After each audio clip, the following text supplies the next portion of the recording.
Bismillahirrahmanirrahim. Assalamualaikum warahmatullahi wabarakatuh.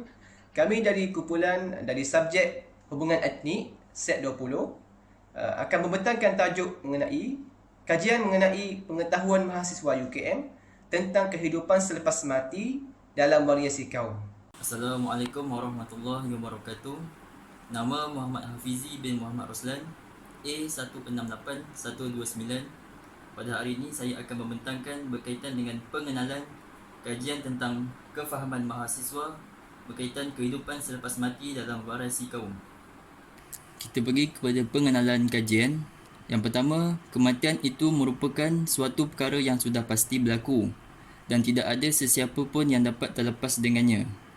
Kematian ini juga dipercayai oleh semua kebanyakan agama dan bangsa yang wujud di seantero dunia. Yang seterusnya, kematian juga merupakan salah satu fitrah semula jadi manusia yang bersifat universal, yang mana semua manusia dapat menerima dan mengetahui tentang kewujudan kematian ini. Ia juga akan berlaku kepada sesiapa sahaja, tidak kira agama, bangsa, umur, pangkat, sakit ataupun sihat, dan segala yang bernyawa di dunia pasti akan merasainya. Yang seterusnya, kehidupan selepas mati merupakan suatu alam yang baru yang tidak boleh dilihat dengan mata kasar. Ia merupakan satu alam yang mana ia memisahkan satu keadaan atau senario yang nyata menjadi kehidupan yang gaib. Kepercayaan mengenai kehidupan selepas mati ini berbeza dan juga berlainan mengikut fahaman dan juga kepercayaan agama yang wujud di dunia ini. Yang seterusnya, kita pergi kepada objektif kajian. Yang pertama, untuk mengkaji pengetahuan mahasiswa mengenai latar belakang setiap kaum di Malaysia. Yang kedua, untuk mengenal pasti pengetahuan mahasiswa mengenai adat kematian dalam setiap kaum di Malaysia. Yang ketiga, untuk mengetahui kefahaman mahasiswa mengenai perbincangan kehidupan selepas mati dalam kaum di Malaysia. Assalamualaikum warahmatullahi taala wabarakatuh. Saya Muhammad Amin Imran bin Muhammad Zairani. Nombor kad matrik saya A168169. A168169. Baiklah, saya akan meneruskan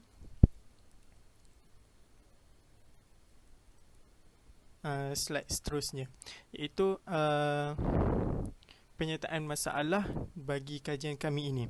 Masalah pertama adalah terdapat sebenarnya mahasiswa yang masih tidak mengambil cakna atau mengambil berat tentang perkara ini. Kebanyakannya mahasiswa di universiti awam tidak mengambil cakna tentang perihal kematian dan kehidupan selepas kematian.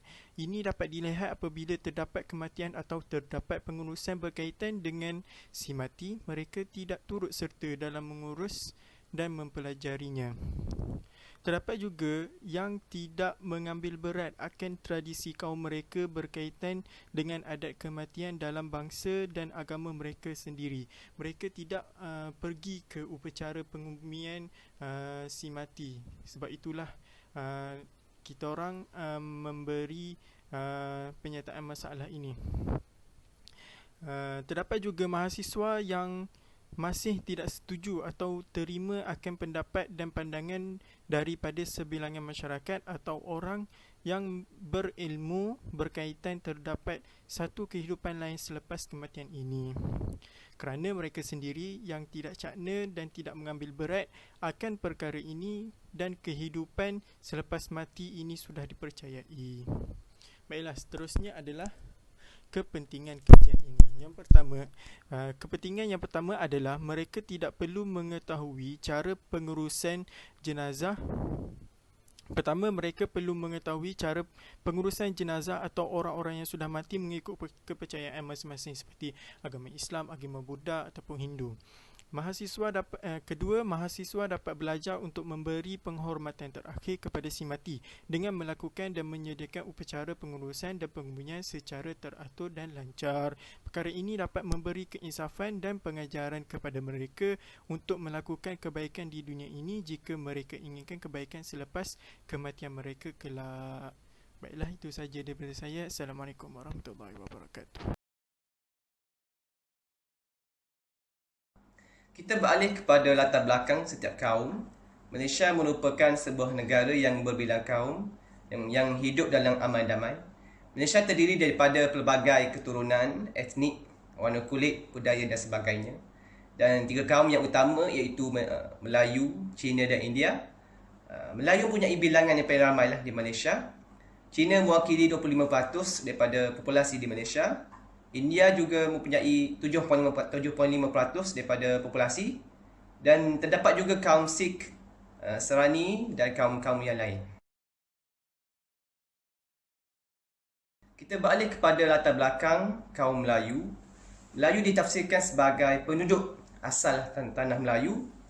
Nenek moyang datang dari Indochina ataupun Yunan lebih dari 3,500 tahun dahulu.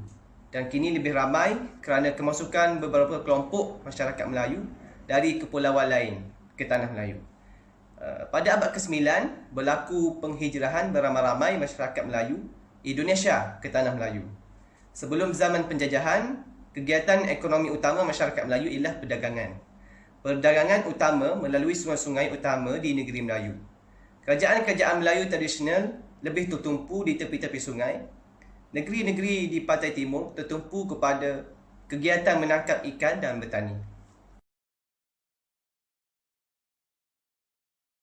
Kita beralih pula kepada latar belakang kaum Cina. Penghijrahan masuk masyarakat Cina beramai-ramai berlaku selepas pengambilan Pulau Pinang oleh British dari tangan Sultan Kedah iaitu pada tahun 1876 dan pengambilan Singapura dari Sultan Johor dan selepas penubuhan negeri-negeri Selat pada tahun 1826. Majoriti masyarakat Cina berasal dari wilayah Guangdong dan Takwing. Peringkat awal, buruh-buruh Cina tertumpu di tapak pelombongan awal seperti Lukut dan Sungai Ujong. Pada tahun 1870, masyarakat Cina di Sungai Ujong hampir 10,000 orang, Larut Perak seramai 40,000 orang pada tahun 1873. Kawasan-kawasan Lombong, Biji Timah, Kuala Lumpur diusahakan oleh buruh-buruh Cina. Kemasukan orang Cina ke tanah Melayu disalurkan melalui aktiviti pergeladangan, lada dan gambir. Dan terdiri dari pelbagai kelompok iaitu Hokkien yang berniaga sebagai pekedai, Kantonis sebagai pelombong, Teochew pekedai dan Hakka dan Hailam. Seterusnya kita beralih kepada latar belakang kaum India. Hubungan antara India dan Semenanjung Tanah Melayu berlaku lebih awal lagi. Bermula sejak abad pertama Masihi apabila penganut Hindu-Buddha menyebarkan agama mereka di Nusantara. Pada zaman Kesultanan Melayu Melaka, pedagang-pedagang India berniaga di Pelabuhan Melaka dan pada tahun 1840, penghijrahan besar-besaran masyarakat India ke tanah Melayu. Buruh-buruh India mula bekerja di ladang-ladang tebu dan kopi di seberang perai.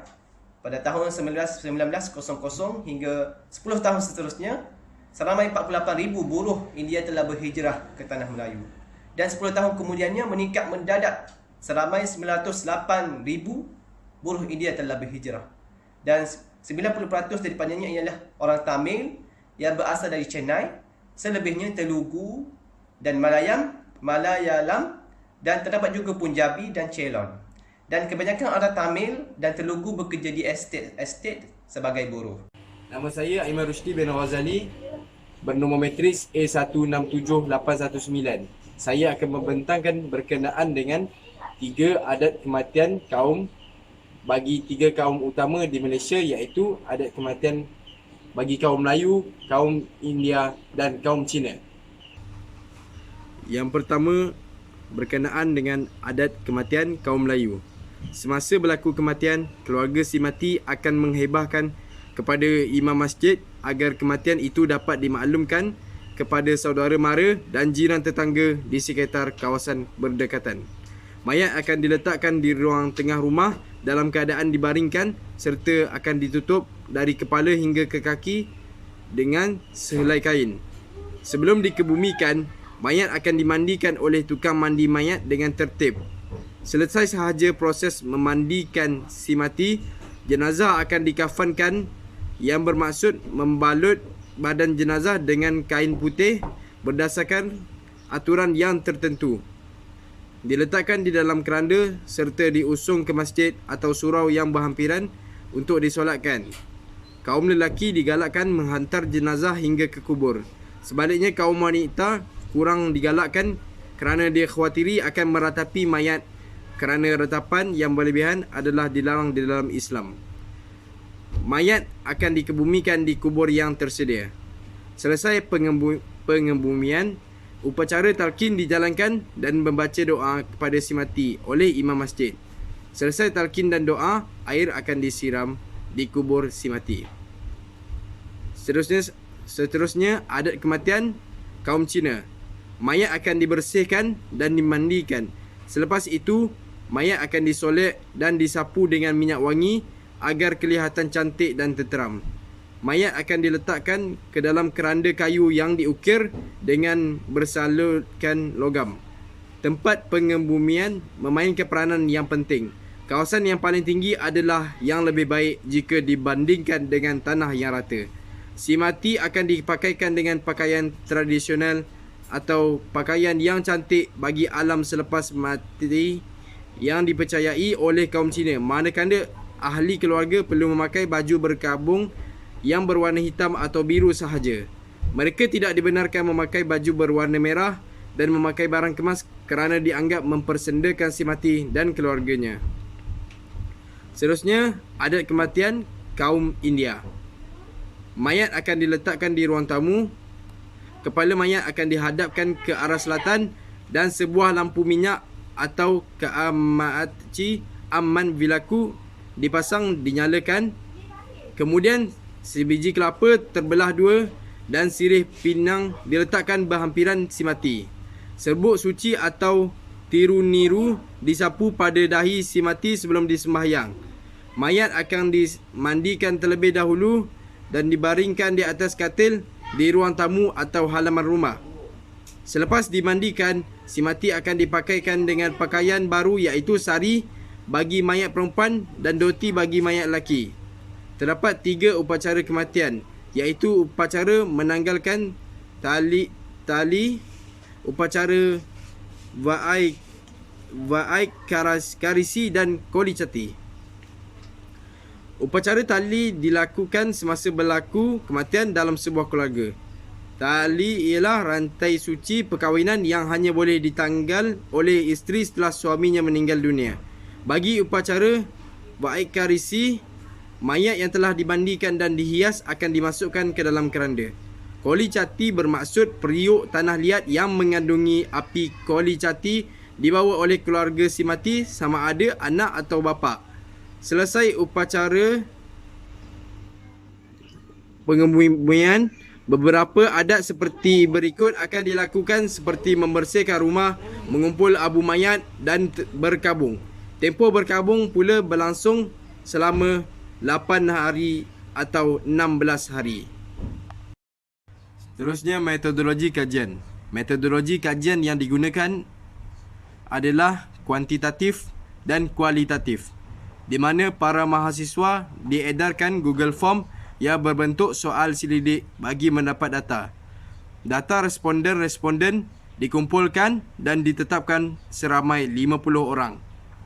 Kaedah pemerhatian digunakan dengan meneliti secara umum masyarakat di Malaysia sama ada di media sosial atau berhadapan dengan masyarakat untuk mengetahui tingkah laku mereka. Okey, Assalamualaikum warahmatullahi wabarakatuh. Okey, nama saya Muhammad Izzat bin Mat Isa, A169951. Jadi, kita akan sambungkan kepada slide yang seterusnya iaitu kajian teori kehidupan selepas mati bagi kaum Melayu. Jadi, yang pertama, keseluruhan kaum Melayu di dunia, kebanyakannya mereka beragama Islam. Jadi, bermula daripada kehidupan mereka di dunia, setelah mati, mereka akan berpindah ke alam barzah. Kemudian setelah datangnya hari kiamat, mereka akan dibangkitkan di satu padang yang dinamakan sebagai padang mahsyar. Jadi di mahsyar terdapat beberapa keadaan yang mereka akan dibangkitkan. Antaranya ada yang bangkit dalam keadaan berjalan dan ada yang dibangkitkan dalam keadaan mereka menunggang kenderaan. Jadi di pengakhiran daripada alam tersebut, mereka akan ditempatkan di syurga ataupun di neraka berdasarkan kepada amalan mereka. Jadi kita tengok slide yang seterusnya. Okey. Kajian teori kehidupan selepas mati bagi kaum Cina pula. Kebanyakannya kaum Cina menganuti agama Buddha. Bagi mereka yang beraliran Mahayana, alam ini terbagi kepada 6. Antaranya alam manusia dan juga alam neraka. Jadi kebanyakannya hukum karma bagi Buddha ialah kelahiran barunya akan mendapat balasan atas tindakan daripada kehidupannya yang sebelumnya. Jadi antara enam istilah yang kita boleh gunakan adalah seperti karma yang buruk, aku salah karma, dan karma yang baik iaitu kusala karma. Jadi mereka juga mempunyai satu alam yang dimulakan alam neraka. Selepas mereka mati, mereka akan diseksa dan dibawa kepada alam neraka atas perbuatan mereka pada kehidupan yang lalu. Okey, kita pergi kepada slide yang seterusnya. Okey, teori bagi kaum India pula. Okey, kebanyakannya kaum India ini beragama Hindu. Jadi mereka mempunyai 5 dasar. Yang pertama ialah mereka percaya kepada Tuhan. Kemudian percaya adanya Atman iaitu roh. Dan juga percaya adanya sebab dan akibat sesuatu perkara itu berlaku. Kemudian percaya kepada reinkarnasi iaitu setelah mereka meninggal dunia mereka akan berlakunya penjelmaan kembali. Dan yang ketiga percaya adanya moksa. Jadi karma bagi agama Hindu ialah apabila mereka telah meninggal mereka akan meneruskan kehidupan yang baru dan mereka membawa beban daripada kehidupan yang lama kepada kehidupan yang baru. Jadi di dalam agama Hindu juga terdapatnya alam selepas kematian iaitu alam yang dinamakan sebagai surga. Surga ni kalau macam kita orang Islam iaitu syurga. Tapi mereka ni sebagai dinamakan surga sebagai perjalanan menuju cahaya. Kemudian mereka juga terdapatnya neraka. Neraka ialah suatu tempat penyiksaan bagi apa yang mereka telah kerjakan pada kehidupan mereka yang sebelumnya. Assalamualaikum warahmatullahi wabarakatuh. Nama saya Muhammad Farid bin Smawi. Nombor metrik A168187. Okey, bagi kajian literatur pula terdapat 5 kajian literatur yang pernah dilakukan. Okey, yang pertama Halina Sendra iaitu pada tahun 2013 di mana kajian beliau membincangkan tentang perihal semiotik dalam adat kematian bajau, khususnya bajau pantai barat Sabah. Okay, yang kedua, kajian yang dilakukan oleh Syamsul Azizul Marinsah, Muhammad Nur Hidayat Habullah Hajimin dan Muhammad Anwar Ramli pada tahun 2019, kajian tentang unsur kearifan tempatan dalam adat kematian masyarakat bajau di Sabah. Seterusnya, kajian yang ketiga iaitu oleh Zulfawati Hasan pada tahun 2006, di mana beliau menganalisa tentang upacara kematian Melanau Liko di Sarawak. Dan keempat, kajian oleh Peter Metcalf pada tahun 1991 iaitu kajiannya tentang adat kematian etnik Sarawak bagi masyarakat Berawan di mana melalui fasa oleh Van Gennep iaitu proses pemisahan, peralihan dan penyatuan semula. Dan akhir sekali Gang Chen iaitu pada tahun 2000 kajiannya tentang ritual kematian Cina di perkampungan Chongqing, China. Bismillahirrahmanirrahim. Assalamualaikum warahmatullahi wabarakatuh. Nama saya Muhammad Fitri bin Rosli. Saya memegang kad metrik A167865. InsyaAllah saya akan meneruskan pembentangan daripada kumpulan kami yang mana saya akan membentangkan mengenai statistik data responden. Mengenai kami punya kajian yang bernama Laporan Kajian Kuantitatif Pengetahuan Mahasiswa mengenai kehidupan selepas mati dalam variasi kaum. Okey, dalam bahagian A saya akan memberitahu mengenai data demografi responden. Berdasarkan daripada rajah ini, kita dapati bahawa kami mengambil 50 responden daripada mahasiswa di UKM sendiri, yang mana pelibatan adalah lelaki adalah 21 orang dan perempuan 29 orang dan equalnya dan kami sama dengan 50. Peratusan bagi lelaki adalah 42% dan peratusan untuk perempuan adalah 58%. Baiklah. Seterusnya, dapatan kajian kami mendapati umur dalam kami mengelaskan dapatan kajian kami mengikut 3 kategori, yang mana yang pertama ialah daripada tahun 18 tahun hingga 20 tahun, 21 tahun hingga 23 tahun dan kategori ketiga ialah 23 tahun ke atas.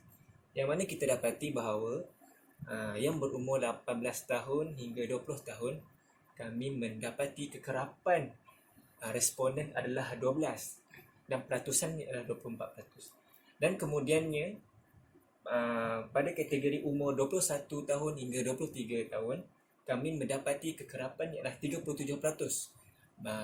Di situ kita melihat bahawa sedikit penambahan daripada umur 21 hingga 23 tahun yang banyak menjawab kami punya responden. Dan kategori ketiga adalah 23 tahun ke atas, yang mana hanya seorang saja yang sudi menjawab kami punya responden.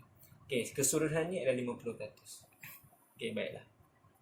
Seterusnya, dapatan kajian kami juga mendapati bahawa kami mengelaskan kepada 3 jenis kaum yang berada di Indonesia. Dan kita dapat tahu di UKM sendiri mempunyai pelbagai kaum. Kami di situ kami senanglah untuk dapat banyak responden.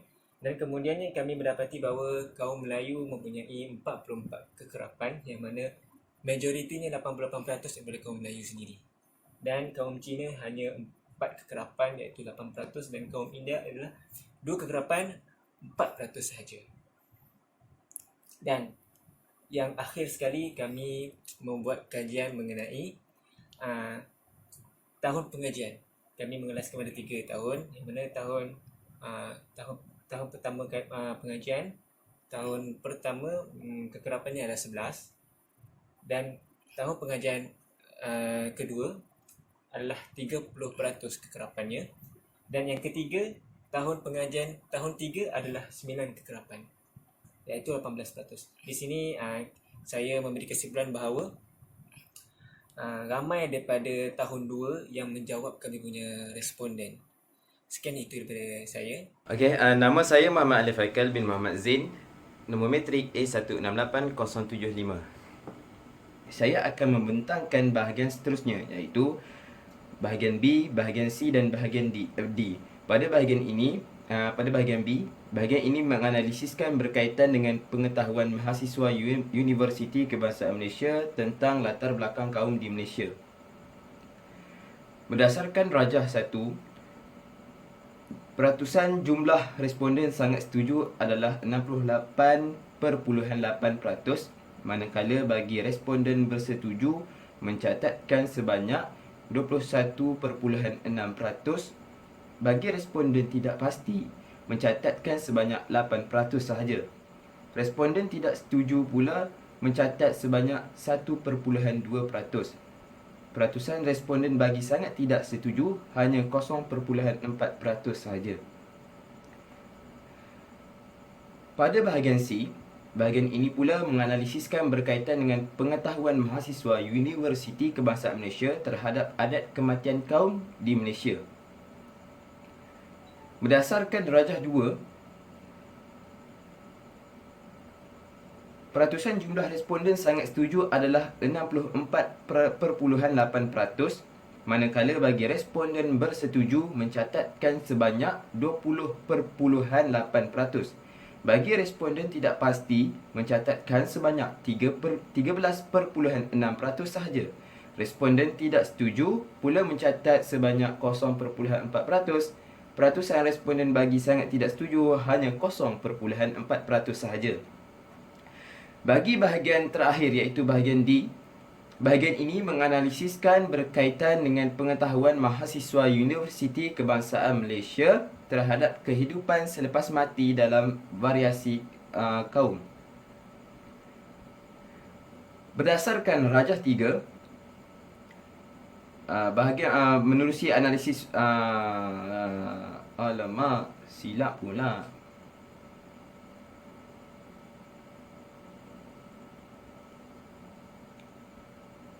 Pada bahagian D iaitu bahagian yang terakhir, bahagian ini menganalisiskan berkaitan dengan pengetahuan mahasiswa Universiti Kebangsaan Malaysia terhadap kehidupan selepas mati dalam variasi kaum di Malaysia. Rajah 3 ini menunjukkan peratusan jumlah responden sangat setuju adalah 65.6%, manakala bagi responden bersetuju mencatatkan sebanyak 20.4%. Bagi responden tidak pasti mencatatkan sebanyak 12.8% sahaja. Responden tidak setuju pula mencatatkan sebanyak 0.8%. Dan akhir sekali, peratusan responden bagi sangat tidak setuju hanya 0.4% sahaja. Bismillahirrahmanirrahim. Assalamualaikum warahmatullahi wabarakatuh. Nama saya Muhammad Irfan bin Mat Hazmi, nombor matrik A167847, dan saya akan membentangkan bahagian kesimpulan. Okey, kesimpulan bagi kajian yang telah kami lakukan ialah kebanyakan mahasiswa mengetahui secara umum sahaja tentang adat kematian dan kehidupan selepas mati bagi kaum-kaum yang lain kerana setiap kaum berbeza agama dan bangsa. Maka mereka mengikut panduan agama mereka yang tersendiri untuk mengenali adat kematian bagi kaum yang lain kerana berkemungkinan akan bercanggah fahaman dengan agama-agama yang lain. Seterusnya, mahasiswa atau masyarakat mampu untuk mengenali adat kematian bagi kaum yang lain secara umum dan sebagai pengetahuan am mereka sahaja, demi menghormati adat kaum-kaum yang lain sebagai hidup secara bermasyarakat yang majmuk. Okey, bagi yang beragama Islam pula, apabila suatu amalan itu bercanggah dengan ajaran Islam dari sudut kepercayaan, maka tidak ada budi bicara dalam amalan tersebut dan ianya wajib ditinggalkan. Sebagai rakyat yang berbilang kaum, perlulah saling menghormati antara satu sama lain kerana isu sensitif seperti adat kematian seperti ini tidak perlu dijadikan punca pergaduhan antara sesama kaum kerana ianya akan mencemarkan imej negara serta agama tersendiri. Semua ini perlulah diraikan dengan cara tidak melampaui batas agar semua rakyat dapat memperolehi kehidupan aman dan sentosa.